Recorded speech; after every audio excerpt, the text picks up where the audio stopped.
Hey everyone, this is Jason Chapman with MarineMax in Rogers, Minnesota. Today we're going to do a very brief walkthrough on a 2008 Sea Ray 210 SUNDECK that just came in on trade. This is a 21-foot boat here. It does have the MerCruiser 5-liter 260 horsepower with the Bravo III stern drive on it, and it currently has less than 250 hours. Nice swim deck right here with our aft seating on the SUNDECK. So we make our way inside here. Got a great starboard entryway into the cockpit area, so you're not standing on all of your upholstery.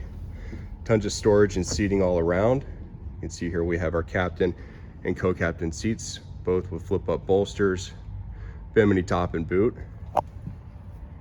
Some cup holders here and at the helm. Standard tacks and gauges. Got our nice compass up there too. Center walk through up to the bow, and this does have a head. And this is a 2008 Sea Ray 210 SUNDECK located here at our store in Rogers. If you have any questions about this boat or anything else we have in stock, come on by or give us a call. Thanks.